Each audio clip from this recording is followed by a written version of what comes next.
Hi, thank you for watching Digging to China. I'm Dong Xiong.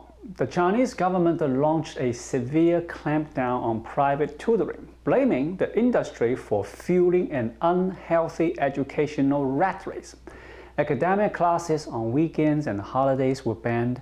Education firms were prevented from opening new centers or raising capital. From January 2022, all for-profit academic tutoring would be outlawed. US-listed stocks for major Chinese education platforms such as the TAL Education Group, New Oriental Education and Technology Group, and the Gaotu Techedu dropped by 70% and have still not recovered. Investors lost out.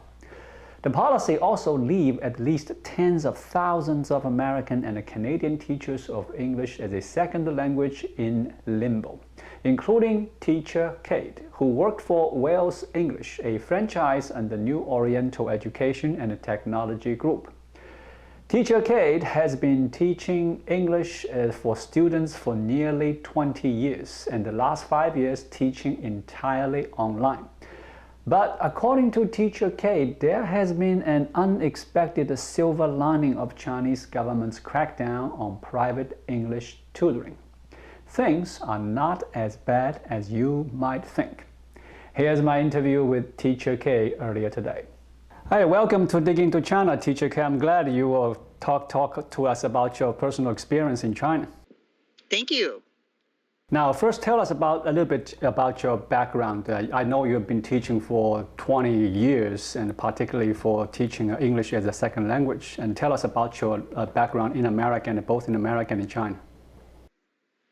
Okay. I started teaching in Minnesota in the early 90s, and I was teaching freshman, sophomore writing. And I did that for about 10 years.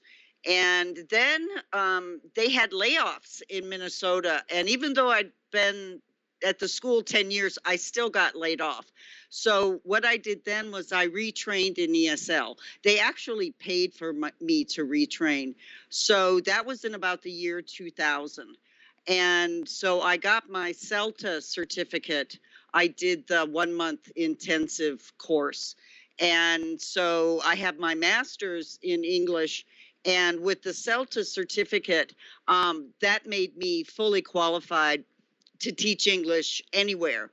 But at the time I was coming into the ESL world about 2004, China was just beginning to boom. It was clear that's where the jobs were. So my first trip to China was in 2004, and that's when the private English language schools began opening up in Beijing. I worked for English First. English First and Wall Street were the first two foreign schools Beijing allowed. But the problem then, and it's still a problem today, the visa process to bring teachers into China, there are times when it is easier than others. And right now we're in a difficult period. There are teachers in America, and I also know in England and Ireland, they have jobs, they have job offers, but they can't get back into China right now because of COVID.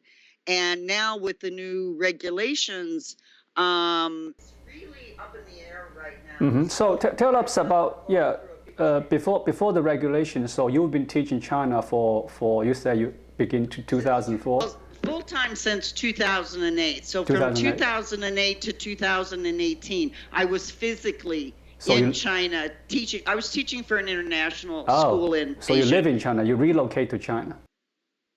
Yeah, I did. And I worked for the British Council on the weekend. I gave the IELTS speaking test. And I gave about 3,000 exams in about 3 years. So 3 weekends a month, they would fly us or train us over the north of China, and then we had a south of China group. But when I was last doing that in about 2015, they were doing 1 million speaking exam or a million IELTS exams a year in China. There was this explosion Right. of English language learning. Yeah. I remember, which- to tell you the truth, I remember when I was in college back in 1980, late 1980s. At that time, teaching English with American teaching English is considered a privilege. So I was lucky enough to enroll in a privileged university. So the entire school only have 2 American teachers. And so I'm very lucky at that time. So things changed a great deal since 2000. Yeah, since 2000. So, and English teaching is booming. So you've been teaching in 10 years physically and live in China. And then you said, but then I you come turned back. 60. And you can't get a work visa. Actually, I did get one work visa after the age of 60. From 60 to 61, I was in Zhengzhou. And that was the only year I taught in a Chinese public school. So they had it was the number 11 high school in Zhengzhou, and they have about 3,500 students, but they had a very small American program.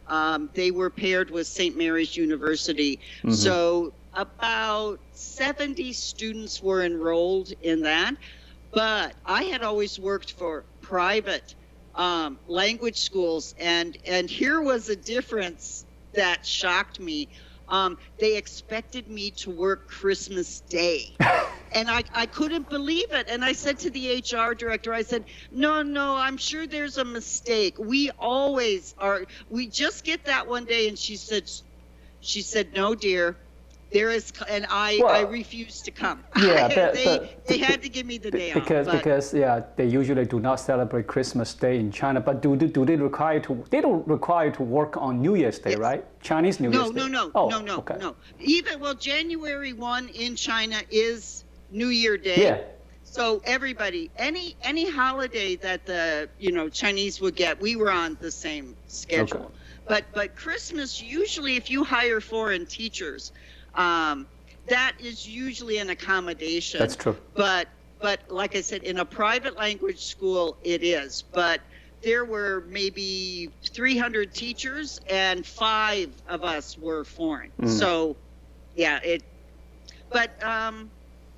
I'm glad I did, because when I was in Zhengzhou, we actually went to a countryside school for the day, and I had never been in a public school it was about an hour out of Zhengzhou. So, I mean, we were pretty much in the countryside, and I was pretty shocked. Because? There was no heating. There was no heat in the classroom. Right. Now, in the teacher room, there was a heater, but the children lived at school, and there was no heat in the dorm. And it was this time of year, it was November. And I remember I froze. I was so cold all day. But but those kids, I mean, it was explained to me that those were the lucky kids, that they were in school, and they were in a dormitory setting. So, but even after all my years in China, that was a real eye-opener. Mm. And it kind of makes me feel, I don't understand how China funds the education, and I'm sure it's complicated, but in rural areas probably don't generate much tax revenue. And if tax revenue is used to fund education, then I can see why the countryside is struggling. But in my opinion, this is where online, which is what we're really going to talk about, in my opinion, it is the most cost-effective way to deliver quality education. And the pandemic was a real litmus test for how viable is online. And notice China went right on. As soon as the quarantine, they realized how extended it was going to be. Immediately, all of my students, because I was communicating with my students, for the last 3 years throughout the whole pandemic. So they adapted. And do you know what? the kids loved staying home. They did not miss going to, because I say, do you miss school? No. I said, are you sure you don't miss your friends? No. They were quite content. Right. Now they're happy, to be back, but Chinese students are happier. Do you find that Chinese children are happier demonstrably than American kids? Well, you know what? Because I grew up in China in a very different era. And I was born in the late 60s, in the middle of Cultural Revolution. And when you say that the housing has no heat, that's my living experience when I grew up. I'm not growing up in the countryside. I grew up in Shanghai, which is the largest city in China. And we don't have heat. It's normal. So I have to wear winter clothes indoor and outdoors. So, I have frostbite on my hand in the wintertime. So, no, my students are wearing winter coats. Yes. But that's because when I lived in Beijing gets cold, as you know. Right. I would spend the money for the extra heat, the air conditioner is, but many Chinese families, that's a waste of money. Right. Put on a coat. But I lived alone, and I lived in a studio, of course. Yeah. But but as far as Chinese children are happier, I don't know, because I grew up in China. When I was in school, I would say I was pretty happy, but I never went to a public school in America. I don't know. Well, I actually never taught K through 12 in America. I was always teaching university, but since I've been teaching online full-time since 2018, every day, 2 or 3 hours a day, I have class. And every time I open up the camera and I say, hi, how are you today? They all say pretty much the same thing. I'm happy today. But if you ask an American kid, how are you today? They'll say, I'm fine. Okay. I'm serious. Interesting. They say in English, right? They say English. They say, I am happy. In English. All right. Oh, I really wanted to talk to you about that because, like I said, my experience previously was basically 16 years to 22. And at the international school, I was getting students ready for college. But in the last 3 years, I've been teaching exclusively under 12 and a lot between 5 and 10. You have a lot. These kids become fluent so quickly. Oh, yeah. They actually can speak more than they can understand. See, that's my problem with parents. Some of them, the child has excellent ability. And so they kind of progress up. They might be in first grade, but they're taking second or third grade English because that's where their level is. But I have to explain to parents that the curriculum, you can't teach a 6-year-old about voting. You can teach a third grader about voting. But so we do have that. But no, I am amazed at their fluency. So what do you teach? Do you have like a standard curriculum? All the teachers that work as a foreign teacher, you all share the same curriculum, or can you come up? Because interesting, you say you cannot teach vote to first grade and you can teach vote for third grade. I don't even know that you can talk about the vote in China. Actually, you can. You can? Well, okay. When I was working for the international school, I'm not going to name drop because it was a bad experience, but they turned the English class into a political science class. All of the readings, these are, I'm not kidding, level 3, level 4. We're not even level 5 kids. We're given college level readings about the Constitution. So I got into a big fight. The school, the Chinese school was backing me up. They're saying, wait, it wasn't so much the fact that the topic was democracy. We were arguing it was way over their head. But if ever my school could have said, well, we're actually not allowed to teach that. They could have solved that problem by saying that. But we have heard that there are history books, American history books, that don't get delivered. They get ordered, but the government stops them at the post office. So I have heard that. But by and large, the government has had a hands-off. I don't know of any teachers that have been sanctioned or punished for teaching it, especially like in any school, you're going to have an American program, an Australian program, a British program, and you have these joint programs with these other schools. They tend to provide the curriculum.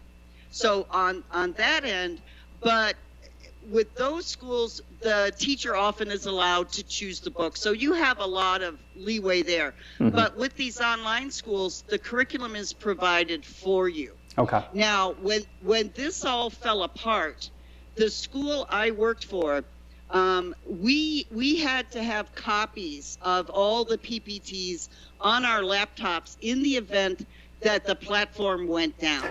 Okay. If the platform went down, then we could use screen share and continue to do the lesson. Well, when everybody got chopped off at the knees, we teachers, we had all the curriculum. Mm-hmm. So what we did is we got together, one teacher created a master file. So we have pre-K, pre-kindergarten, kindergarten, first grade, second grade, all the way up to 8th grade. But some classes focus on reading. Some classes focus on more science, nonfiction. There are writing classes. There are science classes. So my school did not become huge. Wales did not follow, like a VIP kid had 70,000 teachers, I think, at the end. Right. Wales only had 3,000 teachers. So, but we were, well, actually, our parent company, it was New Oriental, which is VIP kid. But we were often compared, but you could see they were very selective about their teachers. Mm-hmm. There were some really highly qualified teachers that were rejected. And we know this from Facebook. You know, they'll say, hey, I have my CELTA. But they were clearly looking for something specific. And at the end of the day, I think teachers that had lived in China or teachers that were teaching Chinese students already, those were the teachers that they were going for. And because they offered classes that last 6 months, many of the online schools, the student will take a class for 12 weeks, for 3 months. My previous school, they signed up for a minimum of 6 months. So you'd have the same teacher once a week for 6 months, but they would sell these packages. And this is where they got into trouble. Parents were buying 1 year, even 2 years worth of weekly lessons. And when everything fell apart, I'm a little angry at the schools. They were continuing to sell packages as late, I heard as late as July 28th, and then everything went down on August 18th. Right. So the parents have some legitimate complaints, but there's no shortage of I mean, everybody's blaming everybody else at this point. But from the teacher standpoint, and we discussed this amongst ourselves, what we tried to do was help parents finish the course. Like I said, we went through this reconnection process right as it happened. And my goal was, if I could find my students and I still had the classes, then I would allow the parents to continue with as little interruption as possible. And with about 7, I used to have 28 students, you know, and of those 7 found me. But from those 7, I got at least 7 more in referrals. My current parents are actually... How do you connect them? You said... Wechat. Wechat. So the Chinese government, they crack down on the private tutoring, so they take down the platform, and they said you cannot be a for-profit tutoring, and starting New Year's Day 2022, and all the for-profit company will have to become a not-for-profit company, and you cannot set your own fees. That's starting the New Year's Day. But so you are saying when the Chinese government crack down the platform, you lose your platform, but you are able to somehow find a way to connect with Zoom. With the. We're using all we needed was the parents' WeChat address, and everything is happening through WeChat. Now there's two platforms. Well, there's three platforms. Most of us were familiar with Zoom. Wales was actually using Zoom before they got their platform. Other people are using VooV Meeting, the Chinese Zoom. I tested it out. It works fine. It works just like Zoom, but it is a Chinese company. So my concern is if the government really wanted to stop the privatization that's happening right now, that would be one way to do it. But I actually don't think they're going to do that. But what was difficult for us teachers is the parents all wanted to use WeChat wallet to pay us. And that became quite complicated, but we worked it out. You need a middleman between your American bank and the Chinese WeChat system. But I'm really proud of us teachers for working together. Every day we were helping each other problem solve. And we did it because we care about our students. I mean, one student I'm going to mention, her Betty. Betty is 7 or 8 now, but she was 5 when I first started teaching her. And she's one of my favorite students. Teaching is not like selling cars. You know, I think a different moral compass needs to be used in this circumstance because we care about our students. We care about the parents. We did not overcharge them. I basically am charging my parents about what I was making at Wales. Some teachers are doubling it, but most of the teachers, about half of us left. When the crackdown happened. About half left. But in this industry, like I'm full-time, but I would say half of the teachers are currently full-time teachers in America or in England or in Canada. But because of the time difference, we're teaching, like personally, I teach 3 a.m., 4 a.m., 5 a.m. So that's 6 p.m., 7 p.m., 8 p.m. in China. And so these teachers are teaching 2 hours before they go to their day job. Then they go to their day job, and then they come home and they've got school homework, they've got online homework. So, you know, these teachers, you know, how many rich teachers do you know? 0. So we're not doing this to get rich. We need to make a living, but the parents have been negotiating with Chinese parents. Was interesting. So you are saying right now you don't work for Wales school. No. So you are like a freelance. Okay. They kept about 100 teachers, and I think that was the cream of the crop. But what they were doing is they were doing classes with the camera off. And they were doing very large group. This was supposed to be the replacement. Remember, they didn't get a refund.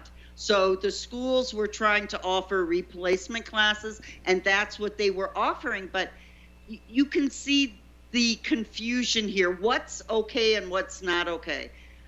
Nobody really knows. So we're going to go through this period of trial and error. But I'm not giving up on the Chinese market. But I'm invested, and I've been invested for 20 years, and I'm at the end of my career. Like I mentioned, I'm moving to Mexico next month. The cost of living in America since the pandemic, rents are skyrocketing. And since I'm eligible, I mean, we're kind of the same generation, but I'm eligible for a pension now. So, but I'm going to continue teaching online. I don't see any reason not to. I still enjoy it. And most ESL teachers, you don't have too many teachers that hate it, that are working online. In the classroom, you have unhappy teachers.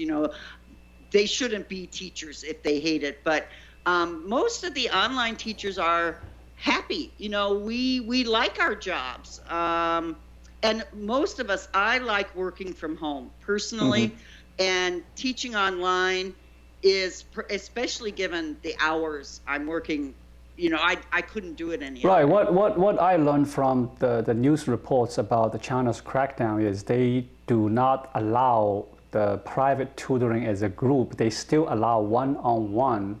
So I believe that your online class is falling into that one-on-one. That is still allowed. And also, I'm reading this some new unofficial survey that they said that 90% of the parents after the crackdown, they still want their children go to private tutoring. So as you said, the market is there, and the market is huge. And now, I trying to put myself into Chinese authorities' shoes. So the reason they want to crack down, they said, is double reduction. Okay, reduce the amount of homework and reduce the private tutoring, and because they worried that Chinese parents don't want to have kids because they're too much stress to bring up their children. Now let me ask you this, I don't know whether you know or not, are your students, do they have siblings, or are they basically the only child? We get to know the whole family, grandma, grandpa, dogs, cats, fish. Good. I have students tell me, I used to have a rabbit, but my grandma ate it. So are they only child in household? Pardon me? Are your students the only child? Do they have siblings? No, many have siblings. Because I was mentioning my favorite student, Betty. Right. Her mom has 2 children. She has 2 daughters, but she has a 2-year-old that she bought 2 years worth of lessons because she bought them for her 7-year-old, but she was also buying them in the future for the 2-year-old. No, but the baby isn't ready to take lessons yet, but she bought them in advance because when the baby is usually when kids are 4. Now I don't teach pre-K, but I have a colleague. She sends me the older ones and I send her the younger ones. It is not uncommon to see 4-year-olds taking online classes. And I have asked Susan, I said, do you have any trouble maintaining their attention span? She said no, because she teaches kindergarten, in brick and mortar. She said, with online, they sing a song. One reason these classes are so popular with parents is the kids enjoy them. American teachers and Canadian and British, they're there too. One of our successes is we know how to make learning fun. And if students don't know that they're learning, that's the best lesson. And parents, in the beginning, you will have it for a 4-year-old. Mom is going to be off camera, but she's right there because there's technical. But here's what happens as time goes by. Everything's recorded. They can look at it, but moms begin to trust the teachers so much that after 6 months to 1 year, even a 5 or a 6-year-old will be left unattended because the parent can monitor from another room. But honestly, Don, we are also providing I don't want to call it a babysitting service, but it is supervised. The child is going to be supervised by an adult for 1 complete hour. And mom and dad build that into their schedule. Now, sometimes Mom and dad aren't getting home until 7 p.m. or 8 p.m. So the child will have a lesson at 6 p.m. or 7 p.m. and then mom and dad come home. The one thing Chinese kids do is they eat on camera.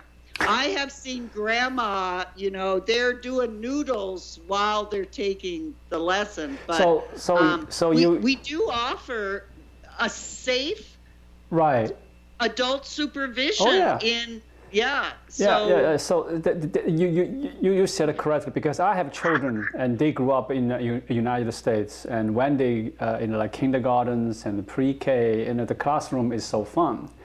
And the living environment is very different compared to when I grew up in the first grade, and it's everybody sit like this, and you have to. I mean, basically, it's a learning. It's kind of stuff in my brain, kind of learning. And American style of teaching is very fun, and I have no doubt the kids will love it. So you are saying that kids do have siblings, so they're not the one child. Another thing is that. What about the financial situation, the family, the student? Are they wealthy people? Are they just regular people who try to give the best chance to their children? What kind of, what's your reading? Well, they're taking, we see the homes. I see many apartments. I think I teach the middle class. Because the truly wealthy in China, they can afford the best boarding schools in the world.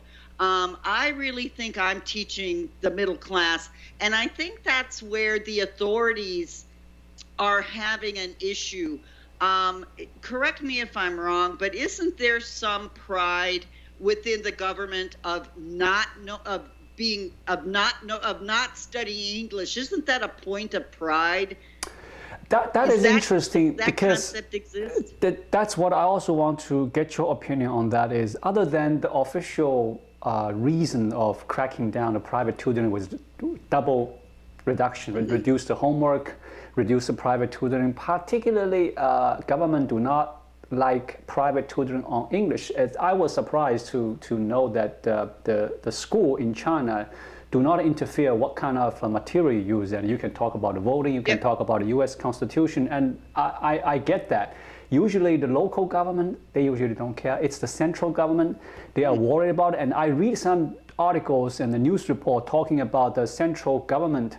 They kind of fear that too much this kind of idea, the idea of freedom and the breathing into the youngster's mind, that is another unofficial reason they want to crack down on the private tutoring. As after the crackdown, as you said, there's a huge market. There's a lot of unregistered teachers and underground private tutoring popping up, and the Chinese government is cracking down on them. And in Beijing, they have cracking down almost every private tutoring they are aware of. And in the city of Hangzhou, they offer 50,000 renminbi, the 50,000 yuan. I heard, you read the same one I did. I heard that there was a 500,000 RMB reward for, but these are for physically in China schools that they're renting like space. Yeah, in residential area or some office. Well, but getting back to why we're a threat,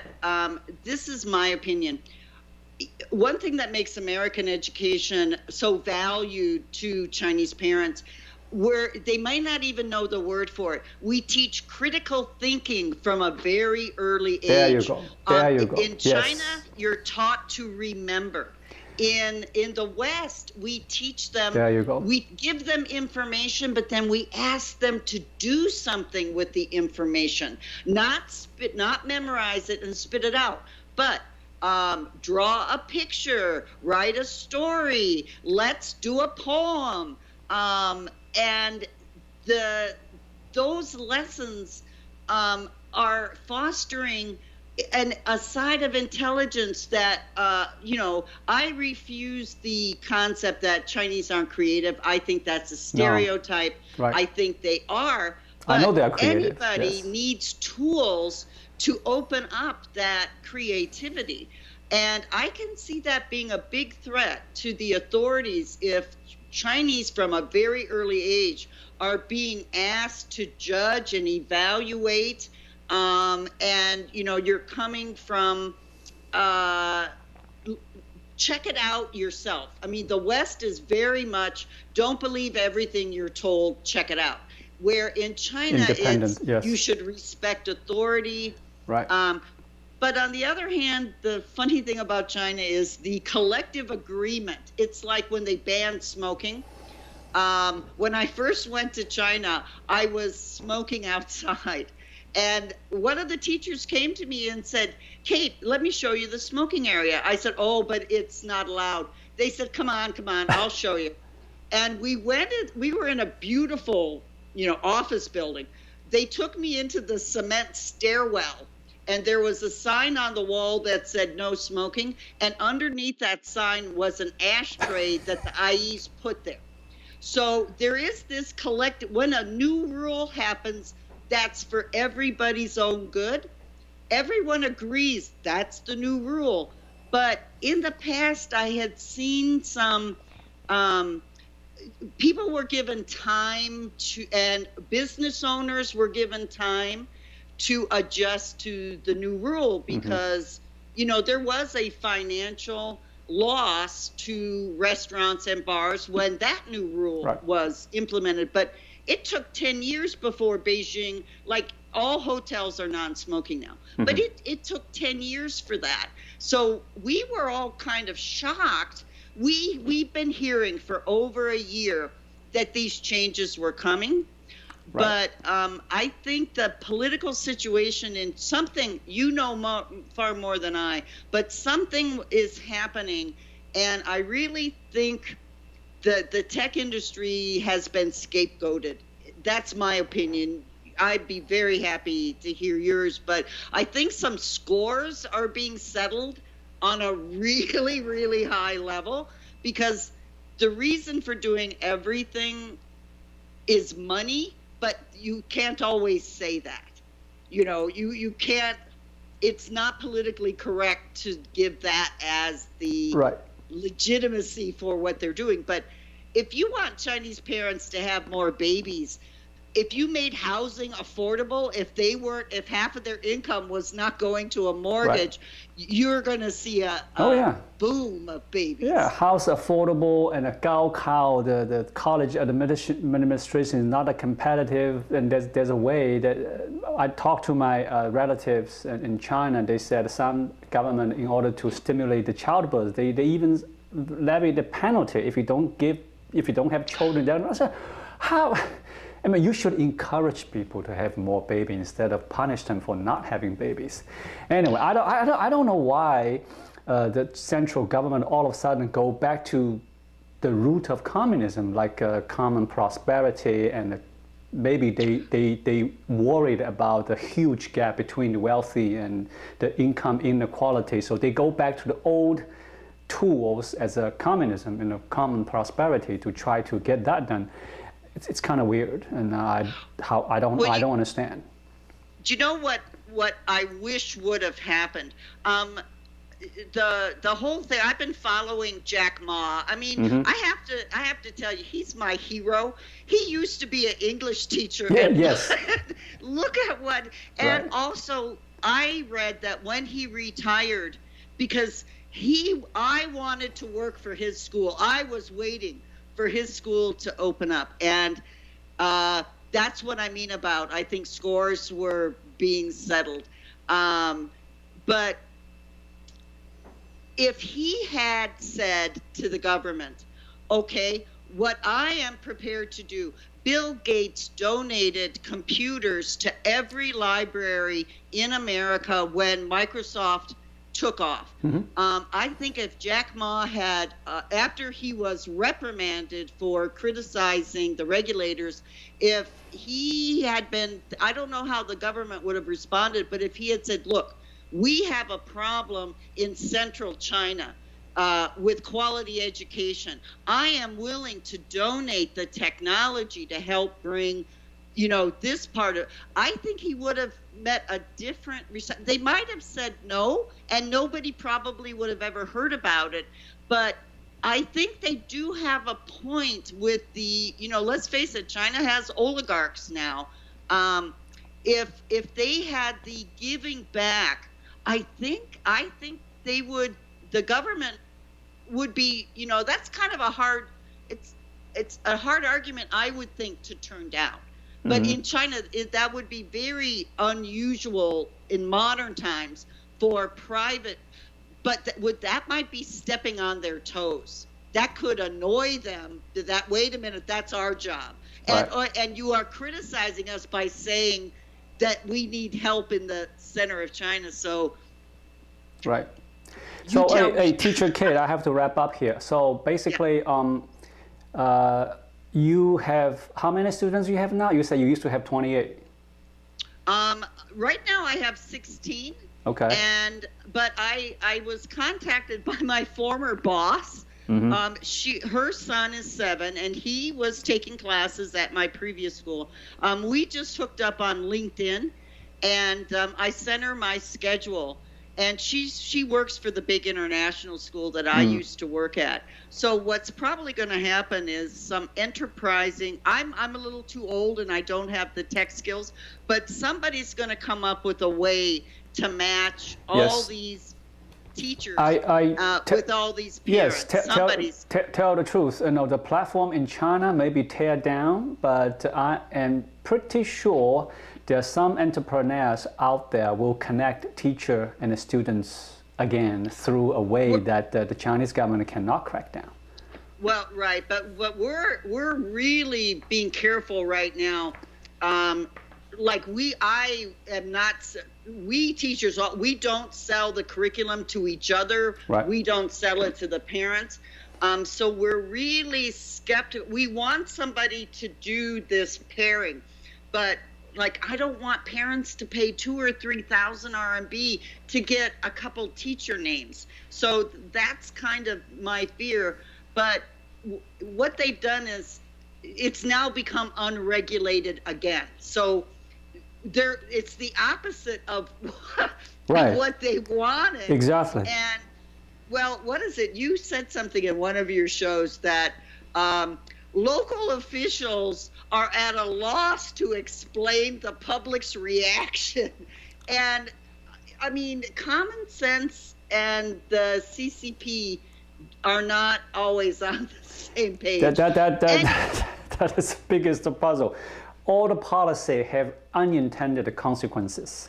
And but the students are we teachers really have our kids and our parents' best interests at heart, and there's a trust. And what this has all proven to me is that we teachers have proven our trustworthiness, and parents have proven their flexibility in working. We're all working together because we all want the same thing. We want well-educated children. Mm-hmm. I want my grandson well-educated. You want your kids well-educated. Sure. I might be considered a black market teacher right now, but I'm seeing the humor in it because I'm an educator. Mm-hmm. And if the government wants to give me that label, well, I will wear it for my students. But those of us that are dedicated, we're gonna ride this out, and I'm gonna keep watching your show because your program really offers. You're kind of like a professor and a journalist. You kind of offer some background information, but you also, it's unbiased, and I trust your sources. Thank you. You use good sources. Thank you very much. When you asked me, I thought, I would love to help you. If I can help you, I'm all Thank you. And today, this interview, I was scheduled for this interview about 10 minutes, 15 minutes. Now look at this, like 50 minutes, almost closing to an hour. So I just. Well, but I'm rather yes, chatty. We call it teacher talk time. I am glad you are teaching Chinese kids English, and we need teachers like you who take the students' best interest at their heart and try your best. And as you email me, you said this is unexpected silver lining. A silver lining. Silver lining. So the their tuition is they save less. A lot, they get less, and they have a lot more say. My stress is less. Stress is less. I don't have big brothers. Great. Remember, we were monitored. Everything we did was monitored. A couple days ago, my internet went out. I just WeChatted my parents. I'm really sorry. We rescheduled. But if I were working for the school, I would have been panicking. Right. I would have been getting my hotspot going. So we have less stress, and the kids are getting less homework. I asked them, instead of 5 pages of Chinese homework, they now have 2. So the teachers are fulfilling, Good. So they have good education, less homework, less financial burden. I would say this double reduction works. But not in the way Not in the way But that the Chinese government intended. But anyway, Teacher K, I really, really appreciate your time to talk to us, and I believe my audience will love it. And this is a first-hand personal experience that in China. And again, thank you very much, talkers, and hopefully we can talk again through Digging to China. Anytime. Thank you, Teacher K. Thank you. Bye-bye. Sure. Bye-bye. After Crackdown, some Chinese parents have reached out to their tutors for one-on-one lessons, which is still a gray area under the current policy. There are WeChat and Facebook groups of teachers and the parents searching for each other. Chinese parents are very aware of the benefit of English as second language. The English language is one of the most commonly spoken language and is often considered the most influential language in the world. Master English will further your studies, your career, or your personal horizons. According to an official survey, after Beijing's crackdown, 90% of Chinese parents want their children to continue receiving after-school tutoring. Private tutoring won't disappear. It will only go underground or go online with foreign teacher like Teacher K. It might provide a stronger incentive for Chinese parents to break through China's Great Firewall. And who knows, may eventually tear down the Great Firewall. It is just my take. Thank you for watching. Please leave a comment and subscribe to my channel. Just click the subscribe button right here. I'll see you again shortly. Until then, be well.